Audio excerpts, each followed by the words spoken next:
Le temps, c'est quoi? C'est de l'argent. Time is money. Quelqu'un qui a trop de temps libre, c'est une personne qui est cassée, qui est broke et sans le sou. Même dans le mot business, lorsque tu le sépares en deux, tu entends busy. Garde-toi occupé. J'ai même une citation que j'ai écrite qui dit « Vaut mieux être occupé que quoi? Que préoccupé. » Quelqu'un qui a trop de temps libre, ce n'est pas bon signe. D'ailleurs, c'est durant tes moments libres que tu fais n'importe quoi. C'est durant tes moments libres qu'une personne commence à dépenser son argent n'importe comment. C'est durant tes moments libres qu'une personne va prendre son téléphone et aller parler sur le dos des autres. Il faut vraiment que tu n'aies rien à faire pour faire cela. C'est durant les moments libres que tu te mets à la maison et tu réfléchis à des pensées négatives, des pensées suicidaires, de dépression. Garde-toi occupé. C'est mon conseil. Garde-toi occupé à faire quoi au juste? Garde-toi occupé à faire des activités productives. Des activités productives, ce sont des tâches que tu fais régulièrement qui vont te rapprocher graduellement vers un objectif que tu t'es fixé. Exemple. Ça, c'est une activité productive. Le fait que tu prennes le temps de regarder cette vidéo, tu aurais pu faire n'importe quoi. Mais non, tu t'es dit, j'aimerais ça avoir contrôle sur mon temps. J'aimerais ça mieux gérer mon temps. Et pour ce faire, je vais prendre le temps de regarder cette vidéo. Ça, c'est une activité productive. Si je peux me le permettre, je vais aller un peu plus en profondeur. Une activité productive, ce sont des tâches qui sont importantes et non urgentes. À court terme, tu ne verras pas les conséquences, mais c'est plus tard que tu les verras. Voici un exemple pour encore mieux comprendre. Une tâche qui est importante et non urgente. Est-ce que tu crois que c'est important de prendre soin de notre santé? C'est clair que oui. Crois-tu que c'est important de bien manger? C'est clair que oui. Crois-tu que c'est important de faire du sport quotidiennement? Bien sûr. OK, maintenant ma question, à 1 million de dollars.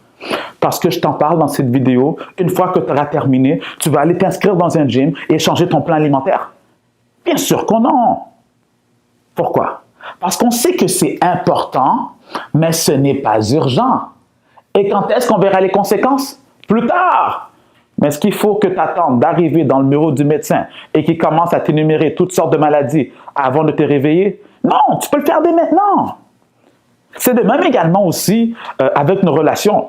Crois-tu que c'est important de prendre soin de nos relations? De passer du temps avec les personnes qu'on aime, d'aller les rendre visite, de les appeler de temps en temps. On sait que c'est important, surtout à notre époque, où la technologie a mis une barrière entre les relations humaines. Aujourd'hui, les gens croient qu'ils t'ont vu parce qu'ils t'ont vu sur Facebook. Aujourd'hui, les gens pensent qu'ils t'ont vu parce que « Ah oui, mais on s'est croisés sur Snapchat. » Arrête-moi ça. Cela me rappelle l'histoire d'un ami à moi au nom de Raymond. Raymond, c'est un conférencier assez connu, puis il fait le tour. Il fait des conférences un peu partout, puis il est souvent occupé. Et sa fille l'appelle souvent pour lui dire « Regarde papa, on sait que tu es occupé, on sait que tu travailles fort, mais ça serait bien que tu passes du temps avec maman et moi. » Et Raymond a toujours la même réponse. « Regarde chérie, il faut que je travaille beaucoup, donc il faut que j'apporte du pain sur la table, etc. » Ça fait pas trop longtemps de ça. Raymond reçoit un appel que tout parent ne voudrait pas recevoir.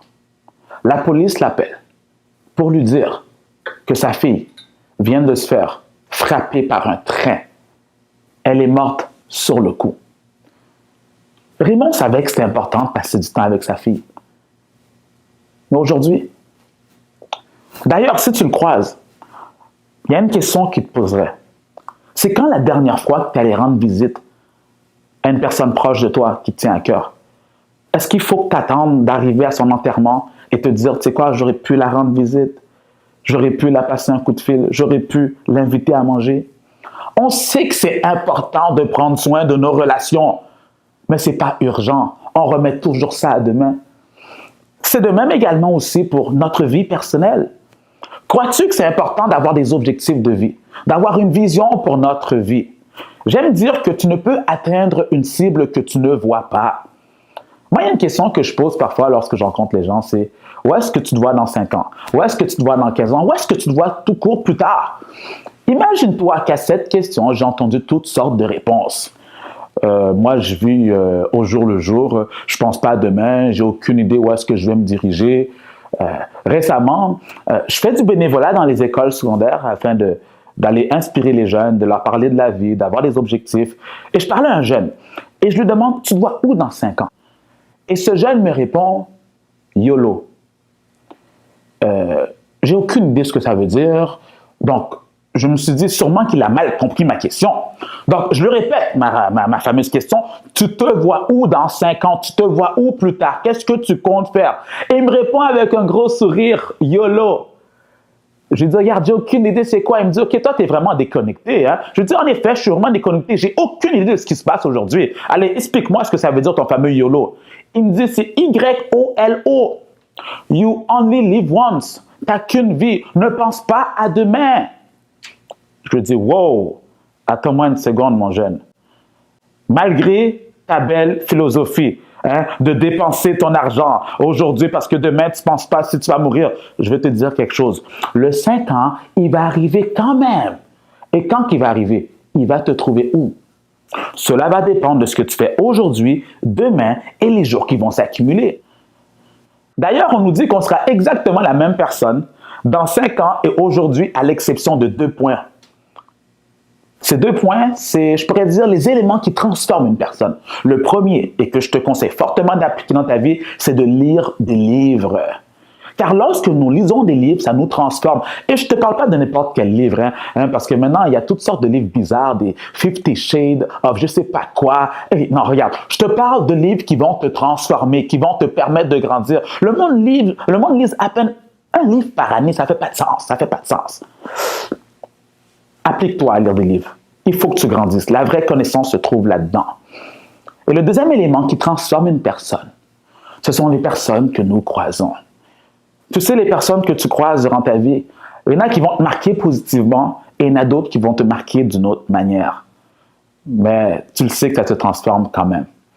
OK, laisse-moi te dire. Si tu désires avoir contrôle sur ton temps, j'aime dire contrôler ton temps, non pas gérer ton temps. Si tu désires avoir contrôle sur ton temps, il faut que tu comprennes c'est quoi les règles du temps.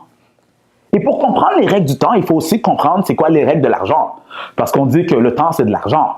Tout d'abord, il y a 3 règles à comprendre par rapport à l'argent. Je ne vais pas parler d'argent dans une prochaine vidéo, je vais t'en parler, mais simplement t'expliquer cela. La première règle de l'argent, tu dois savoir comment gagner de l'argent. Hein? La deuxième règle de l'argent, tu dois savoir comment gérer l'argent que tu as entre tes mains. En d'autres mots, tu dois savoir comment prendre soin de l'argent. Il ne faut pas que tu le lapides rapidement parce qu'aujourd'hui, les gens sont incapables d'avoir de l'argent. Hein? Dès qu'ils ont de l'argent, ça part directement. Donc, tu dois savoir comment gagner de l'argent. J'aime dire que pour savoir si tu as eu un bon mois, ce n'est pas par rapport au nombre d'argent que tu as généré, mais c'est plutôt combien d'argent tu as été capable d'épargner, tu as été capable d'accumuler. Hein, parce qu'il y a des personnes qui font des 10 000 $ par mois, ils ont 0 à la fin du mois. Il y en a un autre qui fait 2 000 par mois, il lui en reste 1 000. Cette personne-là gère bien ses finances. Donc, première règle de l'argent, tu dois savoir comment gagner de l'argent. Ensuite, il faut que tu saches comment gérer l'argent que tu as entre tes mains. Et la troisième règle, tu dois savoir comment multiplier ton argent. Maintenant, par rapport au temps, c'est également 3 règles. La première règle que tu dois comprendre par rapport au temps, tu dois savoir comment créer du temps. Et comment est-ce qu'on fait pour créer du temps? C'est simple. Il faut que tu élimines des activités parasites, des activités qui perdent ton temps, des activités que lorsque tu les fais, tu le sais toi-même que ça t'amène nulle part. Cela peut être tes fameuses téléséries, le téléphone, les réseaux sociaux, tu le sais toi-même. Prends la décision de libérer ton agenda et de créer du temps afin d'être productif, afin de faire des activités productives durant ce temps-là. Donc, première règle du temps, 1, comment créer le temps. Deuxième règle du temps, tu dois savoir comment, bien sûr, gérer le temps que tu as entre les mains. Et la troisième règle du temps, il faut que tu saches comment multiplier ton temps. Le point en commun que le temps et l'argent ont, ce sont des ressources précieuses. Lorsqu'une ressource est précieuse, tu ne peux pas te permettre de faire n'importe quoi. Il y a un exemple que j'aime donner à mes étudiants. C'est l'exemple de ce jeune-là âgé de 25 ans. Disons qu'il meurt à l'âge de 80 ans. Il lui restera à peine 55 ans à vivre. Plus précisément, 660 mois. Dans 1 an, il lui restera 648 mois. Lorsqu'on voit le temps de cet angle-là, c'est là qu'on réalise à quel point il est précieux. Et je sais que c'est un peu dramatique la manière que j'amène le sujet, mais dans les faits, à chaque jour, on se rapproche de notre mort. La vie, c'est le défi, le challenge de repousser la mort le plus loin possible. Donc, le temps que tu as entre tes mains, tu dois savoir comment bien le gérer. Et bien sûr, tu dois savoir comment le multiplier comme que je le disais. Donc, si je peux me permettre encore de te donner un peu plus de détails par rapport au temps sans te perdre, parce que si tu désires avoir contrôle sur ton temps, si tu désires multiplier ton temps, bien gérer ton temps, tu dois comprendre en profondeur ce que c'est. Si tu veux plus de temps, il te faudra plus d'argent. Et ça, c'est un élément que très peu de personnes arrivent à comprendre. Je vais répéter. Si tu désires avoir plus de temps, il te faudra plus d'argent. Voici un exemple. Tu me dis, Maxime, cette année, je désire faire le tour du monde. Hein, tu vas voyager, tu vas visiter plusieurs pays et je te le souhaite. Hein? Mais dans les faits, est-ce que tu seras capable de le faire? Non. Tu sais pourquoi? Parce que non seulement il te faut de l'argent pour voyager, mais deuxièmement, tu as des factures à payer ici. Hein, de ce fait, les gens sont incapables de faire plus que 2 semaines en voyage. Pourquoi? Parce que ils ont des factures, ils ont l'hypothèque à payer, ils ont l'école à payer, etc. De ce fait, tu es obligé maintenant d'aller donner ton temps à quelqu'un d'autre. Et c'est cette personne-là maintenant qui a contrôle sur ton temps. Pourquoi qu'elle a contrôle sur ton temps? Parce que c'est elle qui a l'argent. Maintenant, qu'est-ce que je veux dire par là, c'est elle qui a l'argent? Il faut comprendre que l'argent apporte le pouvoir. Le pouvoir apporte l'influence. Et l'influence apporte le contrôle. Donc, lorsque tu as de l'argent, tu as le contrôle. Et la personne qui a l'argent a le contrôle. Donc, lorsque maintenant tu décides d'aller travailler pour quelqu'un, c'est cette personne-là qui a contrôle sur toi. Elle a contrôle sur l'heure que tu dois rentrer, sur l'heure que tu prends tes pauses, sur l'heure que tu t'en vas. Elle a contrôle sur comment tu dois t'habiller. Elle a même contrôle sur ce que tu vaux. Et toi, tu vas arriver avec le chest gonflé. Regarde, moi, je veux que tu me payes 20 $ de l'heure. Et il va te regarder, il va te dire, tu sais quoi, toi, tu vaux 12 $ de l'heure, puis tu l'acceptes. En d'autres termes, la personne qui a l'argent a le contrôle. Si tu désires reprendre le contrôle de ta vie, tu dois générer des revenus. C'est important. Et d'ailleurs, si tu veux plus d'argent, il te faudra aussi plus de temps. Maintenant, en quoi que je veux en venir? Un autre exemple. Disons qu'au lieu d'avoir des journées de 24 heures, tu as des journées de 34 heures. On a des journées de 44 heures. Est-ce que tu penses que tu pourrais produire plus? Bien sûr que oui. Lorsqu'on a plus de temps, on produit plus. Mais comment produire plus? Comment multiplier son temps? Et c'est là que le sens de l'entrepreneuriat prend toute sa place. Il faut comprendre la différence primordiale qu'il y a entre être travailleur autonome et être entrepreneur. Un travailleur autonome, c'est quelqu'un qui travaille à son compte. Un travailleur autonome, c'est lui le propre système.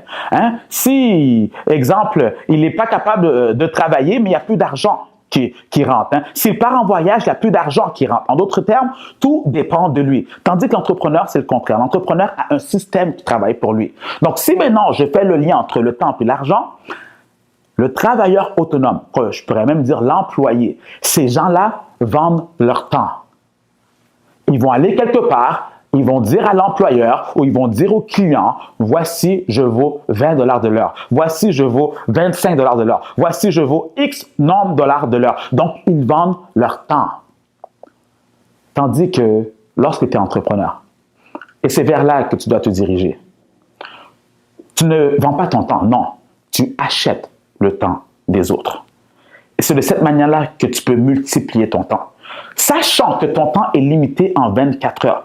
Maintenant, comment avoir plus de temps? Tu vas voir une personne, tu vas lui prendre 8 heures de son temps. Cette personne-là, tu vas l'acheter à 12 $ de l'heure.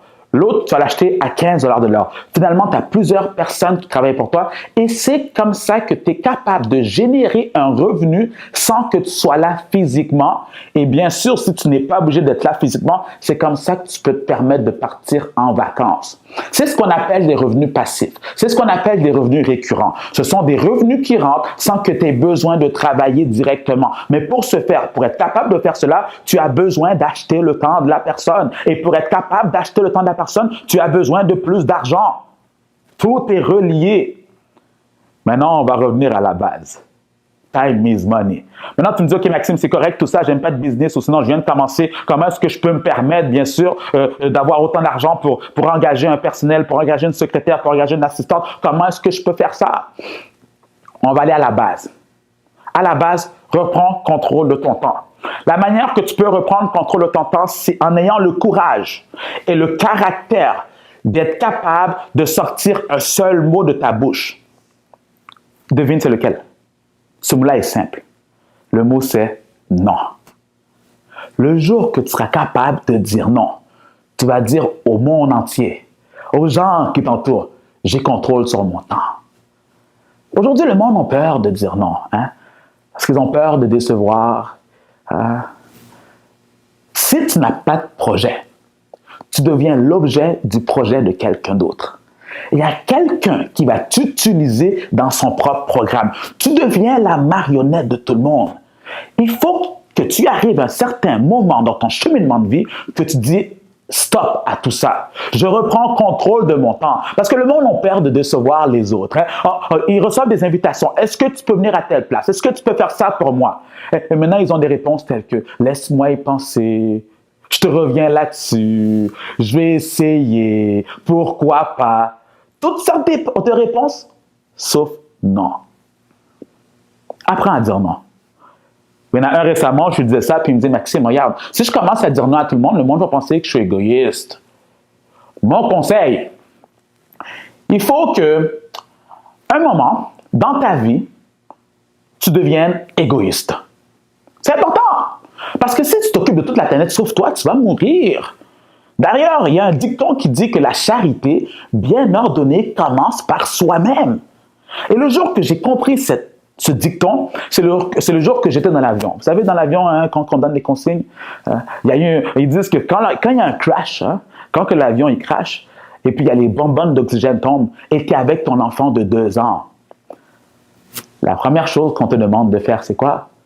De mettre la bonbonne d'oxygène à ton enfant? Non! Tu le mets sur toi avant. Pourquoi?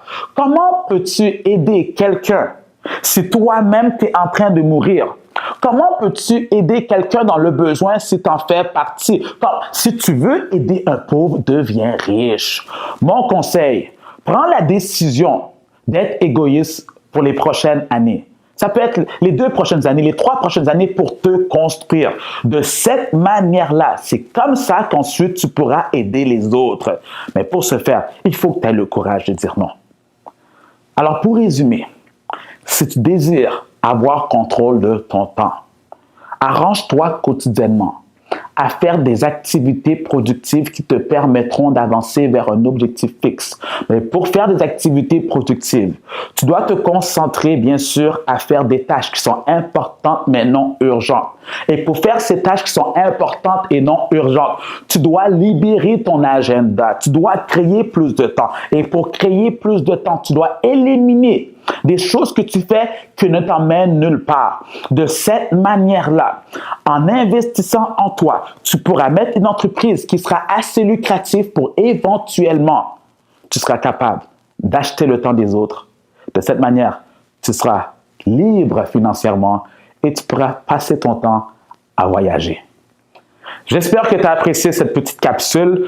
Il y en a plusieurs autres qui arrivent. Je te conseille fortement de t'abonner à la chaîne YouTube. Il y a beaucoup de bonnes surprises, beaucoup d'informations qui arrivent. Et je tiens aussi à dire, notre chaîne YouTube est axée sur l'entrepreneuriat, mais pas n'importe quel entrepreneuriat. Je ne suis pas là pour parler de théorie. Je vais te parler du vrai stock, hein? Du real. J'aime dire l'entrepreneuriat sans filtre. Donc, il y a un petit bouton, abonne-toi, sois prêt et partage bien sûr l'information. C'était Maxime Victor pour te motiver et t'inspirer à te surpasser.